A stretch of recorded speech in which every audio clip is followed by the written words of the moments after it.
Welcome to the Marketecture Podcast. I'm Ari Paparo.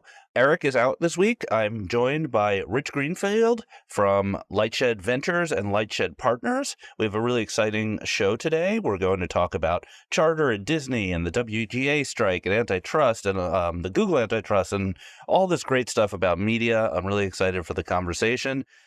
Rich, thanks for being here. Thank you for having me. It's been a pretty wild September. I will tell you, September is usually not this interesting. Yeah, I know what you're saying. So, and this is your domain. Like you're in the overlap between traditional and digital media. Is that a fair way to describe your expertise? Yeah, look, I think I've been following the media space now for 30 years. I think my gray hair, which you can't see listening to this, but I think it's like we've been looking at this evolution of how technology collides with the media world and how it's being disrupted. And so always thinking about sort of where that puck is going and how new companies are, disrupting the big, legacy companies, which is happening at a faster pace every day. Yeah. So before we talk about this exciting September we've lived through, why don't you give us some background here on what exactly is LightShed? Because it's a lot of things and some people kind of get confused about what it is. So I've been a tech media analyst now for 30 years, started my career at Goldman Sachs back in the mid 90s. Has always been about getting, sort of buy, sell, hold on media companies. Although, what's a media company? It's always been things like Disney, but now it's Netflix and it's, what used to be called Facebook, now called Meta and Snapchat. The world is evolving where all of these industries are converging. I mean, take Instacart. Is it a grocery store or is it, right, an online site? And Amazon is 30 different things every single day. Amazon does more. So, we've always been looking at this converged world, but the goal was how do public market investors, hedge funds, mutual funds, how do they make money buying and selling stocks in the space? That's been what we started LightShed's history on 4 years ago, was built around buy, sell, holds on tech, media, and telecom companies. But I've had a true passion for sort of how early stage startups were impacting the space. And I think it was the edge in our research was thinking about where that puck was going. And so I've been an active angel investor probably for 15 years. And, literally it was one of the things that got me most interested in podcasting. I was one of the original investors in Wondery. And, I've just been fascinated by how new companies are impacting the big public companies. And so 3 years ago, we launched LightShed Ventures, which is an $80 million tech, media, and telecom early stage venture fund. And so you can think about us as we are advice, recommendations for institutional investors on the tech, media, and telecom research side. And then we are investors in early stage, privately held companies in that same sector. And notable private companies are Cameo, a bunch of other sort of new media companies.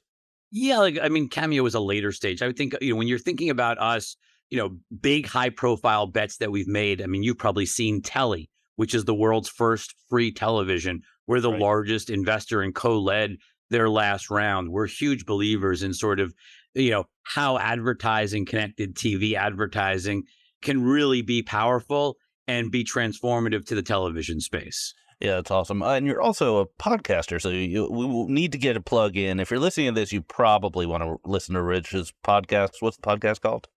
It's the LightShed Podcast. We are a private podcast, but you can certainly email us. We're super accessible, or hit me on Twitter, Rich LightShed.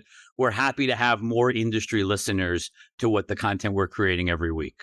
Interesting. Yeah, I'm a subscriber to your website. I don't think I've gotten the secret link to the podcast, but you'll have to hook me up. We can do that, Ari. Okay, why was September so exciting? It felt like it was like this giant release of energy that had been building up for a couple of years with AI and with rights management and sports moving to digital and all this stuff happening all at once. I think one of the biggest things to think about is we've been talking about the bundle collapsing. And I started a hashtag, you probably remember years ago, called Good Luck Bundle. And we got attacked for it. Legacy media companies didn't like it. We said that, sort of this online, the rise of Netflix, the rise of Prime Video, all of this was going to be very disruptive to the, basically an accelerant to cord cutting. And it's obviously proven out. There's no doubt about it. Nobody questions the hashtag anymore. I think it's generally accepted. But what happened a couple of weeks ago is fascinating. where Disney essentially went back to the future. And so, we always think of like direct to consumer as truly direct to consumer. But now Disney Plus is now included for Charter video subscribers. So, upwards of 10 million Charter subscribers, whether they want Disney Plus or not, are getting free access, free. And I say free in air quotes for your listeners, because my guess is their bill is going to go up for that free, access to Disney Plus. And it's this age-old thing of the bundle gets fatter and fatter and the price goes up. But it just shows you how the outside world, that direct to consumer is really hard. Like, you grew up in the digital world, Art. Like, you understand how hard consumer marketing is. I mean, I'm sure that's sort of so much of what you talk about all the time.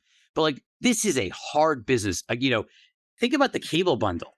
You signed up, nobody canceled because, like, you may not have liked one channel, or you might have not even have liked what was on television, but like, nobody canceled their Comcast and then re-signed up a week later. Like, none of that happened. It was too complicated. Someone had to come to your house and drill holes in the wall and plug in wires. And then you got stuck on hold for 4 hours when you were trying to cancel and take a day off from work. Like, there was so much friction. I can cancel my Max or Peacock subscription in 15 seconds or less. Yeah. And because of the nature of the hit-driven subscriptions, people can sign up when a show comes out and then turn it off for 6 months. So by bundling with things that are harder to turn off, it becomes a little bit stickier, maybe. But it also becomes sort of, once you move into that wholesale model, you're sort of leaving the direct-to-consumer world, because there's no way you're going to focus. You're not going to spend as much on customer acquisition than you used to if most of your subscribers are coming from wholesale. Like, it's just human nature, right? Like, I can't prove it yet. I am just projecting out over the next 2 years and going, well, if most of the sub base, if every distributor follows what Charter did, and whether that's Comcast, whether that's Altice, whoever it is, the desire to actually spend on customer acquisition just feels like it's going to go down materially. Well, you're rebundling. Instead of paying $160 a month to the cable company for 500 channels, you pay them like $80 for broadband, and you get another $80 worth of bundles of apps that basically give you most of what you had before. That sort of what you just described, I think, would have been great. Meaning, if I could get a bundle on top of my Charter broadband of Disney Plus and Paramount Plus and Hulu and Disney, that would be great. But what we're actually saying is actually a little bit different. It's saying you've got to keep the existing bundle. So you've got to keep your CBS, ABC, ESPN, Food Network, and we're going to throw in Disney Plus on top of it. They did it on the cable side, right? Correct. And so, David Zaslav's talked pretty openly, like, we need to have a new bundle of all of these streaming services. And I think what he's talking about is like, could you have Max with Hulu, with Paramount Plus? That's not what this is. What we're basically seeing is, look, we have this legacy bundle. It's gotten pretty unattractive, right? Because unless you're a sports fan, most of the high-profile content, like I'm sure your listeners, are not watching a lot of linear television at 9 o'clock on a Tuesday, other than if there's a sporting event that they really care about. They're watching Netflix, they're watching Paramount Plus or Peacock or whatever. And so this is basically saying, hey, we're going to put the stuff you're watching back in, but it's obviously going to cost us more. We're going to charge a wholesale rate to the distributor, and the bill probably goes up. And so, but isn't this sort of a transitionary thing? Because one of the interesting things is that a service like Disney Plus has a lot of benefits over the Disney channels. You can watch on demand more easily. There's some exclusives. So the cable companies kind of have to bundle it, or else they're even adding more pressure to the cord cutters. But over time, I think it still ends up where it was ending up, which is broadband plus a bunch of services. I mean, I don't know. I guess I would just step back. What I think everyone sort of misses, or I feel like is often missed, I hear a lot of people say, bundles make life easier. Consumers just want a bundle. I don't know. People seem pretty good, especially younger consumers, but I actually think all consumers, like, you're pretty empowered. Like, you can add an app on your iPhone, delete an app on your iPhone. Like, it's gotten pretty easy. It's not, again, you don't have the call up customer service, wait on hold for hours. Like, it's gotten simple enough where I think consumers like the ability to sign up and cancel at will, They're not stuck in sort of cross-subsidized, bundles of content. They don't need to be subscribers for the full year. I know everyone thinks bundles are the be-all, end-all, and that will save everything. I'm not as convinced it's what the consumer really wants. I think it's the business model. If you've grown up as a media company, legacy media company over the last, 3 decades, this is what you know. And it's sort of like trying to teach a legacy media company guerrilla warfare to attract and retain subscribers. That's really hard. And I think this is the proof point that they weren't set up to compete like this.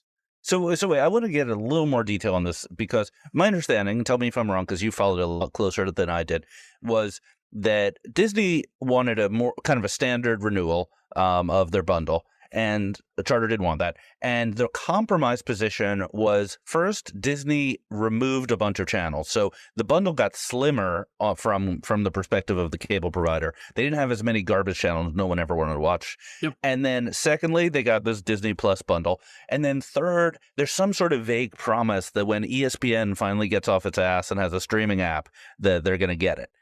Is that accurate? I think that's all factually true, but let me just connect a little dots for you. Okay. So one, the channels that came off probably were costing the distributor, I don't know, $1.50 a month. Right. Disney Plus is probably costing them $3 to $4 a month. On top of that, the remaining channels, not the $1.50 savings from the drop channels, but all the other channels went up in cost too. And so, yeah, there's more stuff that people want in the bundle like Disney Plus, but the cost, Charter is paying Disney more than 10% more than they were last year, even though there's fewer subscribers year over year. So Disney won this negotiation. I mean, look, Charter got more value, but let's just be very clear. Charter went into this. It's sort of like the writer's strike. If we I know we're going to get to that. We're going to get that. Like, both sides want something. So Charter wanted free access to Disney Plus. Disney didn't want to do this at all. Right. Disney got a pretty fair wholesale rate, considering there's also advertising on this. So I think this is, Disney did something they may not have wanted to do at the beginning, although maybe they did because direct-to-consumer is too hard and they really do want to get to a wholesale model. But Charter had to pay for it rather than getting it for free. And so you can see wins on both sides, but I think the more I've learned, the more I've seen this as sort of a Disney victory more than a Charter victory. And what's up with ESPN? So ESPN doesn't have an app. They have an app that only lets you watch ESPN with your cable login. They don't have an independent app. Yeah, but I think no one's going to do it. No one's going to do what? No one's going to do. Consumers aren't going to sign up for the ESPN app. I certainly would, if I could get rid of YouTube TV and stop watching sports on normal television. Well, hold on. I've been asking this question to everyone, so I'm going to ask it to you. Yeah, I want to know, what does the consumer look like? I want to understand who this mythical consumer is, that is excited to pay $25 or $30 a month for ESPN, like the actual ESPN, college football, Monday Night Football, and all of that, but doesn't need ABC, CBS, Fox. Yeah, you're right. Like, doesn't need Fox Sports, doesn't need USA Network, doesn't need TBS or TNT. Like, I'm struggling to understand. It seems like if you're a diehard sports fan or even a reasonable sports fan, it's either big bundle or nothing. Like, I don't understand this idea of trying to piece together. It doesn't seem like a great experience, maybe for a really casual sports fan. But my guess is you're not a really casual sports fan who wants to watch like a week's worth of football games. Yeah, you're probably right. The issue is that an AVOD service like YouTube TV is effectively 99% sports, and it's overpriced for that. So the consumer desire is to solve that problem, but an ESPN app won't do that on its own. The problem is there's no easy way to do that, because sports is getting more and more scattered, because everyone is trying to grab a little bit of sports because they see it as the only sort of quote unquote must have. And what people are missing is that the reason Netflix spends $17 billion on content, non-sports, right? Like, they don't actually do linear sports. They do sports docs, but not linear sports. But the reason they do that is because you need, in a D2C world, you need a piece of content every single day to excite people. Like, you need to wow people every day. Whereas the media world that you and I grew up on, they're sort of used to, a few big shows a year, sometimes even one or two big shows a year that you watch 30 minutes to 40 minutes a week. Well, I'm a Jets fan, so hopefully I'll be able to save some money by cutting off all these services and never watching sports again. You excited to see Taylor? I was going to ask you about Taylor. So let's do the media angle on Taylor, because I'm a huge Swiftie, first of all. Let's just say that. So the media angle on Taylor, here's what people are saying. I'm on the inside on this stuff, which is this may or may not be a PR stunt, this whole relationship. But even if it's not, they are talking about making Super Bowl commercials together and just hyping this romance all the way through the end of the season and just reaping in the bucks. What do you think? Well, the only thing I would say is I don't think Taylor Swift is in any need of increased publicity or monetization. I think she's doing it far better. I just think what's funny, I think the funniest part of the week has been sort of this online of Taylor put Kelsey on the map. That's pretty funny. I mean, it's just like he's a Super Bowl ring holder. It's just that whole narrative is awesome. Awesome. I hope the best for them. They seem like a very nice couple. All right, let's move on to the writer's strike. So I think we've all been following this as of this recording. They've come to an agreement. I'm not sure if they've actually signed, but they've come to an agreement. Mm-hmm. So what does this tell us about the bigger picture? Is this about AI, or is this about streaming, or both? Look, I think it's sort of the writers. I mean, I don't know why it took 5 months to get this. This seems like if they had all sat down and started really negotiating 2 months ago, and I mean, the writers didn't get what they asked for. They certainly got more than the studios. But my guess is if they had actively engaged and really, pushed hard for negotiations, they would have gotten here months ago. It doesn't seem like this was so crazy. But I think at the end of the day, what this is the writers trying, a little bit socialist, trying to get, minimum number of writers on a project, trying to ensure work. It's sort of somewhat of a denial of the fact that the business is changing. When you and I grew up, it was 22 episodes. They ran from September through May. Yep. They're on demand. There was DVD sales after the season ended. The whole business is different. So I think part of this friction, they didn't deal with this during COVID. They should have, but nobody wanted to go on strike during the middle of COVID the last time negotiations came up. And so I think in some ways this has been boiling for years. Why it took 5 months, I don't know. At the end of the day, look, it makes making content a bit more expensive for the studios. I think the studios have a lot bigger problems right now on the streaming side than the cost of their writers going up a little bit. I don't think that's the big issue. I think there's too much content being created by these studios relative to their success in D2C customer acquisition. And so you're going to see big changes, consolidation over the next few years. On the AI side, I mean, just the only thing I'd say, Ari, this contract, because it's backdated, is already going to be 6 months old by the time it's actually ratified. 2.5 years left. My guess is in 2.5 years, we're going to know a heck of a lot more about the AI implications on this sector. And I would just say to your listeners, think of this as just drawing a line in the sand, the beginning of an evolutionary process of how AI is going to impact. This contract alone, I think, is relatively meaningless. Okay. So there were a couple of hot takes people would have, and I want your reaction to the hot takes. Hot take number one was the studios were actually thrilled to just take a break from the constant cost of production. There's so much content that having 5 months of no content was almost like going on a spa vacation, losing some weight. It's convenient narrative, and I think maybe for a couple of studios, a couple of months might have not actually been such a bad thing. Meaning Warner Brothers, Paramount, getting into the 5-month territory, and remember, it's more than 5 months because it's not even papered yet. The SAG isn't done. That's got to start now. Best case is 2 weeks to sign, 4 weeks to actually get it ratified. You're talking 6 to 7, by the time productions restart, it's probably a 7-month delay in Hollywood. That is screwing up next year. There is no doubt the movie schedule for next year is now a mess. Things that were supposed to come out next summer are not going to come out next summer. So I just think that's a convenient narrative. At the end of the day, when you're in the business, I mean, think about it. Less content on linear TV means more cord cutting, less stuff on linear TV. Yep. Less content for your streaming service means greater churn and harder to raise pricing. I think this has gone on too long for that narrative to hold water. Okay. The second hot take, I think this was Barry Diller's hot take, which was that that the studios shouldn't be united. That is the old guard should treat Netflix and streaming only companies as the enemy and be able to negotiate separately. Am I mischaracterizing Mr. Diller's point of view? I didn't listen to Barry's comment specifically, but I would just say the entire industry is moving towards the internet. I think, you can try to, it's always convenient when you try to fight technology, but I think, Bezos has that great quote, like if you lean away from the future is going to punch you in the face, or it's something like that. Something like that. Okay. His quote, I just think good luck with that. I mean, at the end of the day, all of these studios, because again, remember, Disney is taking their best content. They don't put it on ABC anymore. Yeah. They don't put it on Disney Channel anymore. They put Mandalorian on Disney Plus. And so this is really the same. All of these companies are really facing the same issues of how does talent get compensated when it isn't about weekend box office and it's not about how many people tuned in at 8:00 on a Thursday.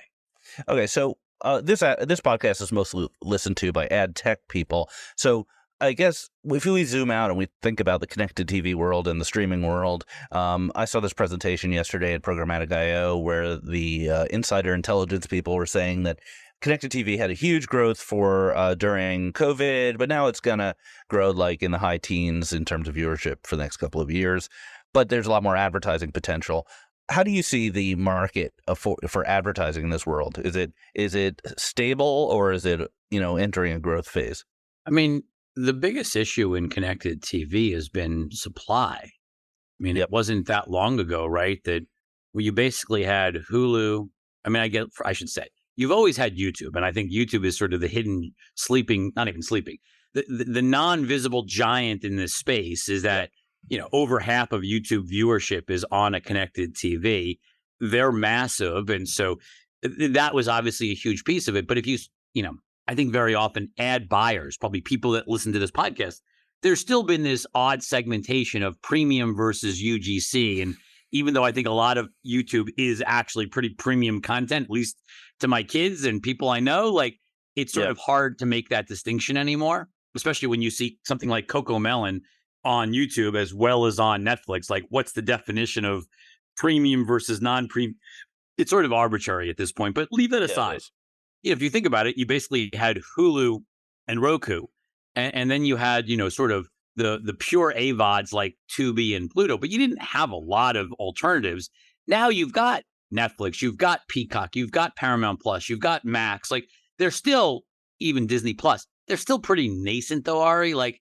There is not a lot of ad dollars because most people on these platforms outside of Hulu are still on the ad-free side of these platforms. And I think how these companies can sort of incentivize, and you see all of them raising price of ad-free, keeping a low price on the ad-supported tier. They're truly trying to encourage more and more people onto these ad tiers. They have all these ad buyers on legacy TV. They need to move them to CTV, but they need to get more impressions, essentially. They need to build the impression base because they don't have it today. Yeah, so Netflix and Amazon, who we'll talk about in a minute, and Max all adding ads is going to have a big impact on the dynamics of the market, increased supply. It'll be premium long-term, though. Long-term, but not short-term. It doesn't change overnight. Think about how big that base is. 70 million people had, or call it 67 million people had Netflix before they launched in the US, before they launched an advertising tier. It takes a lot of time to convert and have that base be truly meaningful. All right. So I found on your blog this fun blog post that said the title was Lena Khan Does Not Understand the Media Business. Did you write that? I did. Or one of your colleagues? I did. So explain that, please. Well, because, she weighed in with she did a podcast, actually. We love podcasts. I should have her on. I don't know if she'd join. I don't know. But I mean, she basically had this podcast where she sort of attacked that quality in Hollywood had gone down because of consolidation. I don't know. I mean, I think there's more content today than there's ever been before. And I would argue in terms of quality content, I don't know. I mean, first of all, who defines what quality is? I mean, we just had this discussion with YouTube, right? I don't know. I mean, go back. Was MTV content back in the day quality? Was Survivor Everyone loves quality? Raymond. I mean, was Joe Millionaire quality? Like, Yeah. we could go back through, but like, I would argue that the amount of overall content for the consumer and the price value, like, you don't have to sign up for the big bundle. I can just sign up for Disney Plus or just sign up for Netflix and sign up and cancel. Like, I think actually all of this has been incredibly good for the consumer. And, then she gets into this whole discussion of like, oh, well, there aren't the same metrics today that there used to be, like box office and viewership. And it also, to me, that's where really I thought her misunderstanding or lack of understanding of the sector really showed. Because if you're Netflix, it's not just about how many people watch a show. And I think the actors got this wrong too. Not the actors, the writers got this wrong. Like, they fought for total viewership data. That's not actually what defines success on Netflix or Disney Plus or Hulu. It's more complicated, right? Because a show in subscription, it's all about how does viewership relate to retention relative to the cost of the programming. It's not just about how many tickets were sold that night or how much viewership and therefore advertising was sold. It's a much more nuanced, complicated equation. And I don't think Lena Khan nor the Writers Guild truly understand that. Is Lena looking at any traditional media companies for action? Because she seems to be very focused on the tech giants. Well, it certainly limits you would know, the ability. I guess. It certainly limits the ability for the tech giants to do acquisitions of legacy media. Right. Now, the Amazon MGM would probably be the last one of that kind. Correct. And I mean, even that they didn't really like. They tried, at least they attempted for a moment to fight it, even though it seems ridiculous. But I mean, I don't think anyone believes, I don't think Apple, even if Apple, which I don't think they do, but even if Apple wanted to buy Disney, which I crap on every time anyone brings it up, regulatory wise, I don't think there's any chance.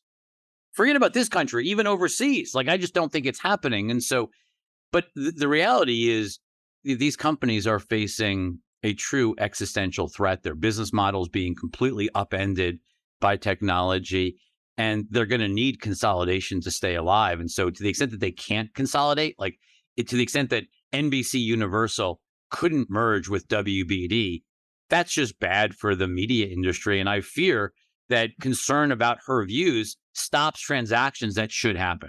Sure. What about Netflix Disney? Would that ever happen? I mean, certainly We're not. Just having fun here. No. I mean, look, it's funny you mention it because, and again, it was under a prior administration, right? But, Disney buying Fox, people thought would actually be fairly difficult. You were merging, Disney was the largest studio in the world, and they were buying another studio to get to massive market share.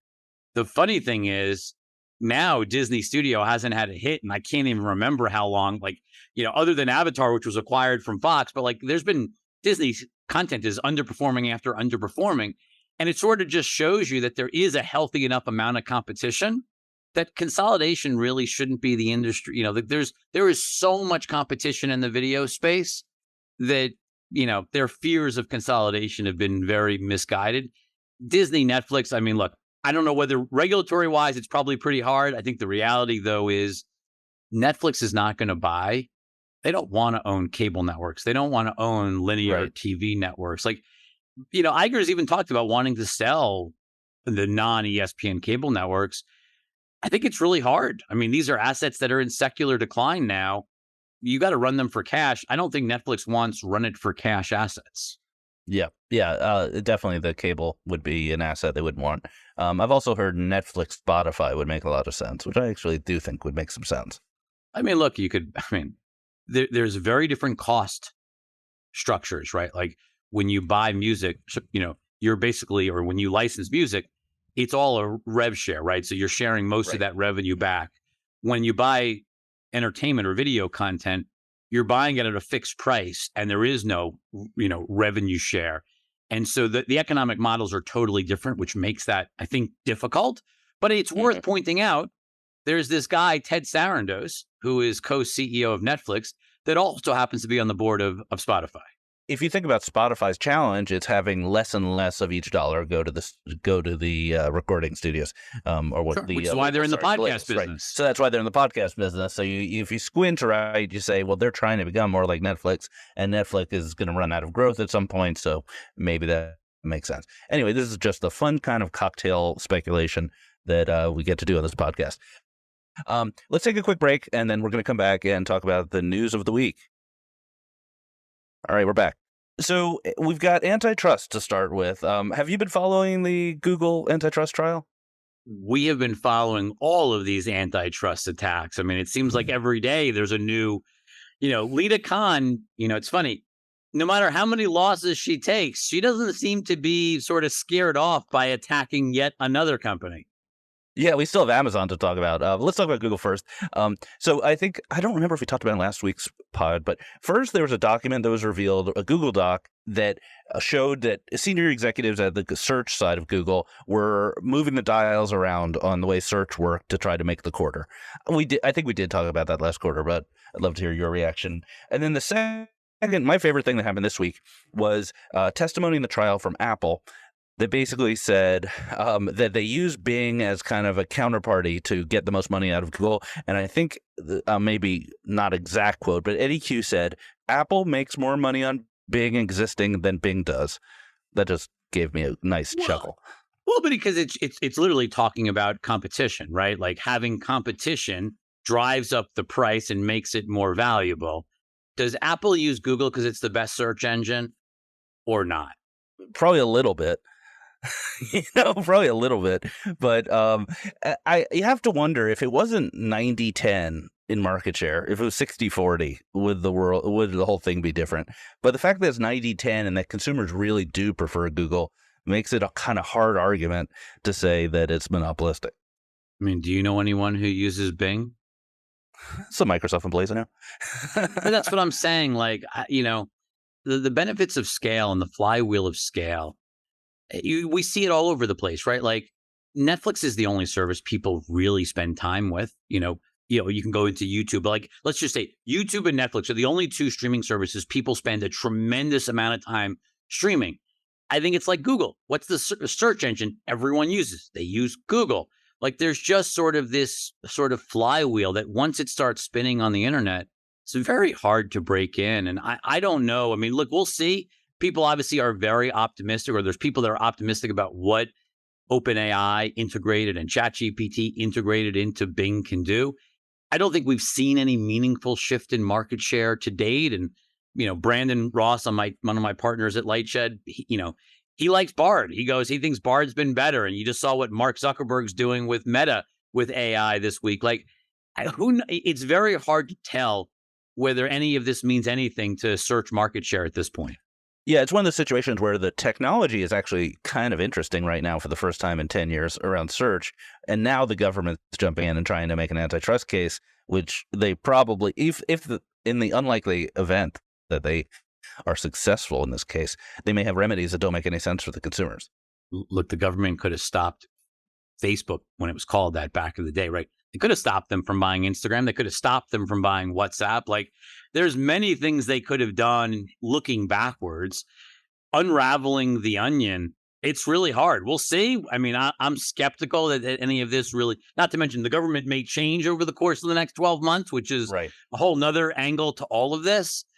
But, there's a lot of moving pieces, but I'm sort of skeptical that we're going to see wholesale breakups of these companies. Yeah. So, I don't think they're even asking for the breakup in the search case. But in the so another antitrust case, the government along with 17 attorneys general are suing Amazon for antitrust activities, mostly around the ways they require third-party merchants to advertise or to use their shipping services and things like that. I'm not an expert in this area, but I would say that my Twitter feed is filled with, I would call it ridicule for this case.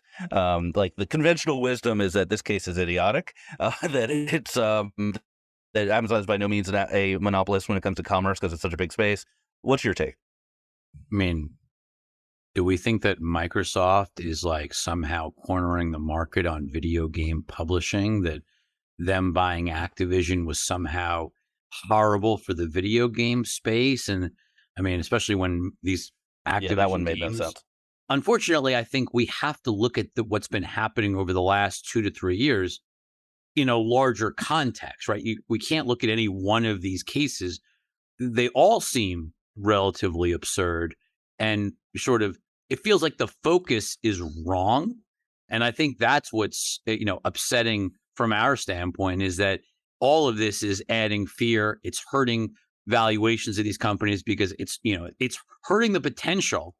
People are less interested in doing M&A if they're worried about every time they try to do something, they get sued and they have to then Yeah. go to court and fight to block the government from blocking the deal. Like, that's just not, from an industry standpoint, that hurts valuations, multiples throughout the sector. And that's really the shame of all of this.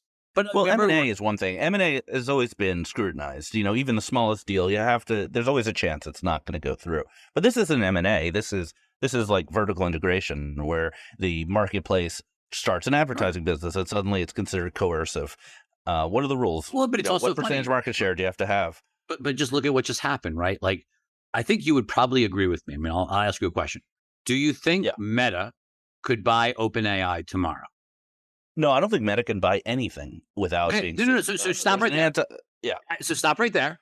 Meta cannot buy OpenAI. Yet Meta can spend billions of dollars and launch yesterday a massive AI initiative, maybe even, and it looked as good, if not better, than Midjourney at no cost to the consumer, and seems disruptive to Midjourney. They're now integrating, OpenAI chatbots into all of their different products. No cost to the consumer, no subscription to ChatGPT required, legal to innovate. Like, it's very hard with these companies have such massive resources and such huge network effects. They're incredibly well positioned to build out technology that is helpful to consumers' lives, with or without M&A. And I think the government just doesn't know how to deal with that. I think anyone looking at the space can see examples where it doesn't seem fair in some way, like Apple charging 30% and requiring you to use their store. Doesn't really seem fair. But antitrust may not be the right tool. It's the only tool the government seems to have, but it doesn't seem like it's the right tool. It seems like the right tool is passing the laws, having some regulations, have the FCC have some regulations around this stuff. Look, I think it's actually, there's interesting, I never really understood why the Epic case is the one that got really the focus in the Apple situation, because to me, like, there's a better comparison. Like, look at Spotify. They charge Apple charges Spotify 30%, but the exact same product where Apple has their own music service. Yeah. Obviously there isn't. Like, those are like where I feel like it's so blatantly obvious in terms of sort of where you're competing in the exact same business when you're offering services that Apple doesn't, and it's just purely they're providing their platform and they don't have an existing service that they're quote unquote favoring. I just think that's a lot harder, to your point, Ari. I think that's a lot harder of an antitrust case. Yeah, I totally agree. Other Amazon news. I love this. Big news. Amazon's Big adding news. ads to they're adding ads to Prime, but unlike Netflix, they're not creating a lower price tier. They're creating a higher price tier to not see the ads. That's just genius. I would love to read the 6-page memo that came up with that one.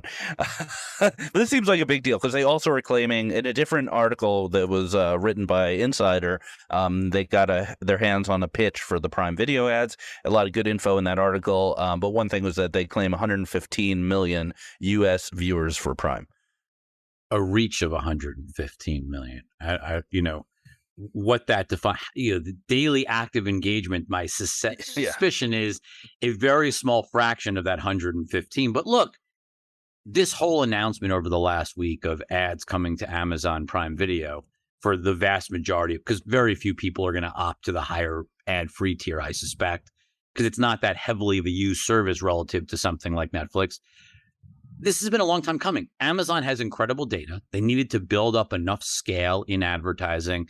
I think getting things like NFL programming like this, this has been in the works for years. And I think, as you look at sort of their ad business has obviously grown dramatically. I mean, I'm talking within the actual shopping service of Amazon. I think this was a natural next step of how do you create meaningful video advertising inventory and then leverage all of your intent data, shopping cart data to target. Because again, the reason why Instagram ads are so good is that they make ads feel like content. I think that's the potential Right. Amazon has. There's no proof of it yet when you watch like Thursday Night Football, but in success over time, as you get enough scale to that business, Amazon should have a very unique ability to target ads very differently than you're used to within the television world. They also can do conversion attribution, both online and offline through Whole Foods. They have just enormous opportunities ahead of them. I think Prime's probably a laggard in terms of viewership and content versus some of the other guys, but they. Well, I was looking at that presentation. Well, you look at that leaked presentation and the shows that they highlight, and it's just, they still, I mean, for a company that spends $6-7 billion a year on content, it's sort of shocking that there hasn't been enough cultural moments coming out of Prime Video. It The just Boys. hasn't. Yeah, but I mean, like, show me like what is, the Lord of the Rings thing didn't work. Like, just show me like what has really broken out. Mrs. Maisel's like a tiny little show in the scheme of things. Like, where are the big hits for the amount of money they're spending? And I think in some ways, Ari, that's why they've pivoted harder and harder over to sports, is that their entertainment content hasn't worked all that well. Okay, we're going to introduce a new segment to this podcast. It's going to be, the segment is called Explain That Press Release. So I have a press release and you and I are going to try to figure out what it means. Okay, you up for this? Sure. Okay. I'm a little nervous. Headline: Yahoo Advertising partners with Freewheel and Magnite to boost CTV capabilities. Okay, that seems good so far. I'll breeze through this. Yahoo has entered into a strategic agreement with Comcast-owned Freewheel and Magnite for the partnership aims to enable direct server-to-server connections with direct-to-publisher offerings Yahoo Backstage. Now that sentence, I could diagram that sentence, but I'm having a bit of a hard time. Do you know what Yahoo Backstage is? I don't, so I'm not going to make it up. I don't know, but I will say that. But I would just say that overall, obviously, Apollo now owns Yahoo and AOL. Yep, they are clearly investing. I think probably one of the biggest areas of investment is on the sports side. And if you think about Yahoo, Yahoo Sports and Yahoo Fantasy Sports is probably one of the, outside of email, I think, is one of the two reasons sort of Yahoo exists. Right. Still, or is still as sticky as it is, despite how old it is. Yeah, in finance, and so. The ability to sort of lean into those categories where you have highly engaged audiences and to figure out how you create partnerships that leverage that data seems like a very lot. And they brought in Ryan Spoon, who's a very well-known sports digital media executive, used to work at ESPN for years. Like, they're hiring good people. And I think it's a really interesting story to watch for 2024. Like, I don't know how all the pieces fit together.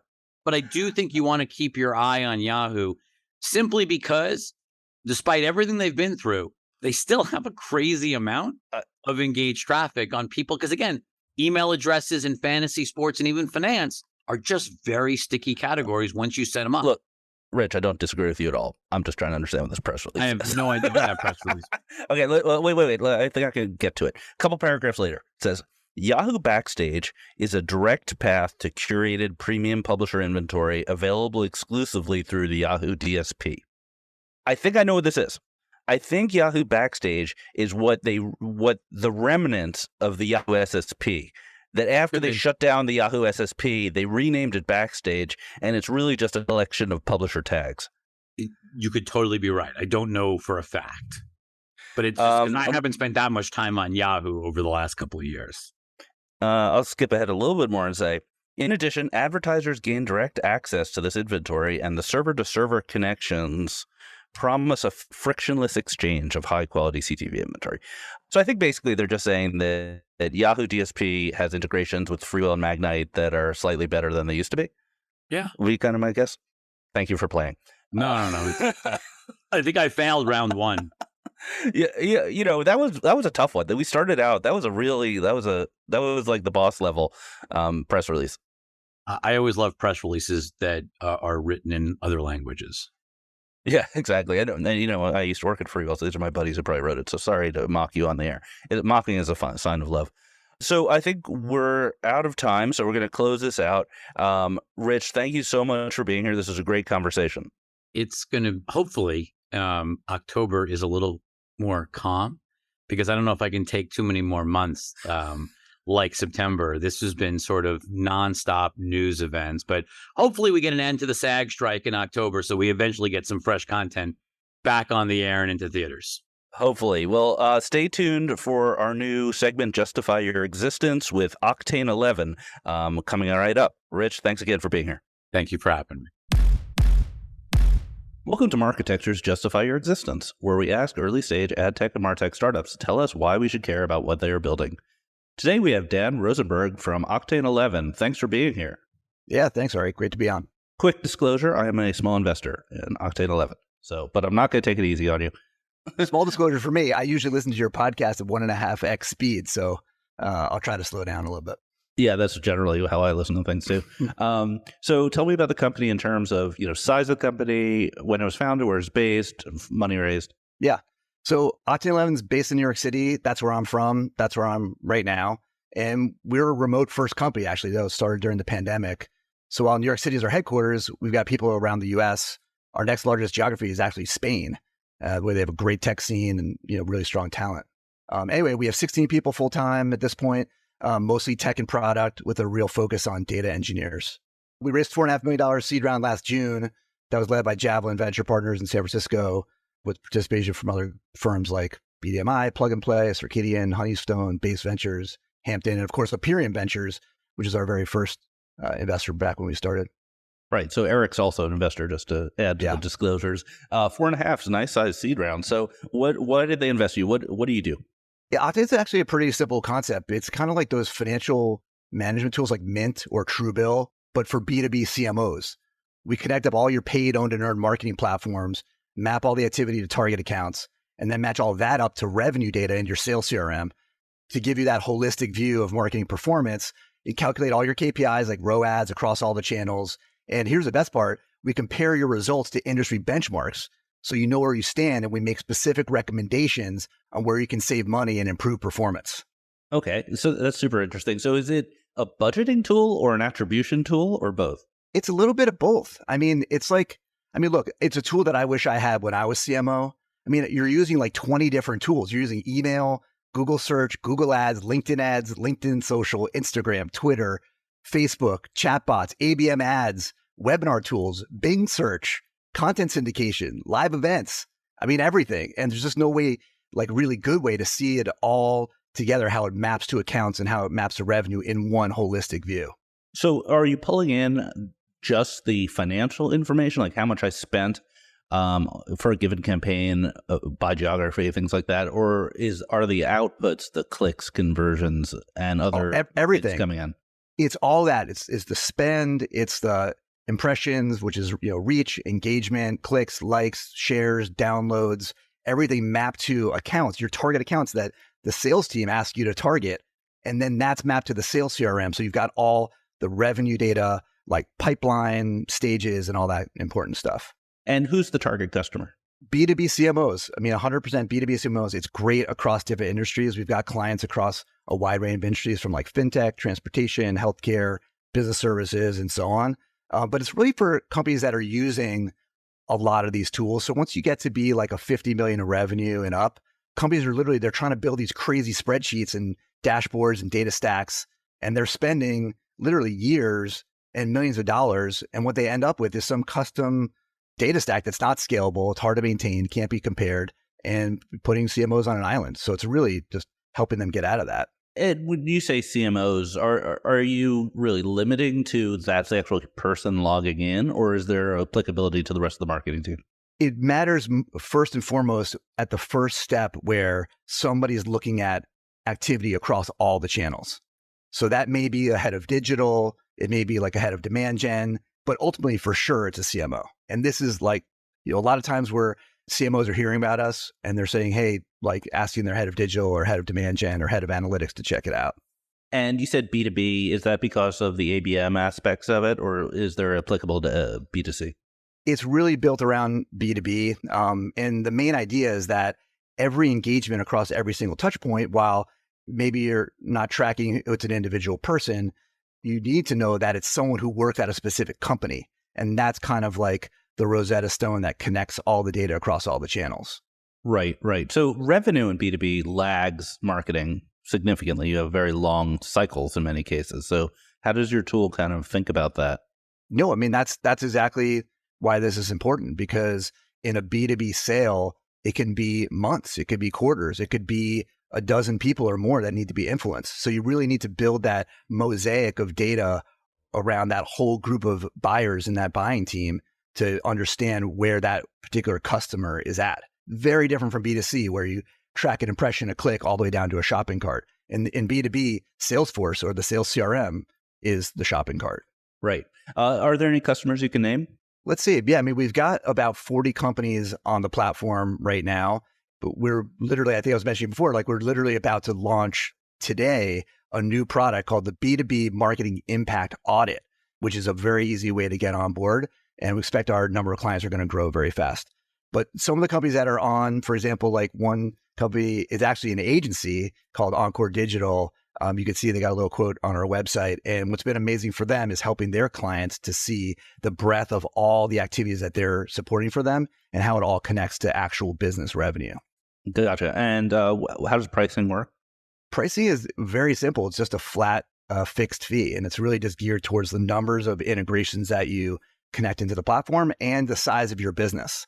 One of the interesting things we did is we're not charging on impressions or like gigabytes or anything like that, because that's like, does the marketing team, those aren't metrics that they're really thinking about. So we're just thinking about how many different channels you want to get in and how big is your company. Awesome. Well, I think that's a great overview. Thank you for justifying your existence. Dan, thanks for being here. Thanks. Appreciate it. Thank you for subscribing to Marketecture. New interviews are added every week at marketecture.tv and your favorite podcasting app.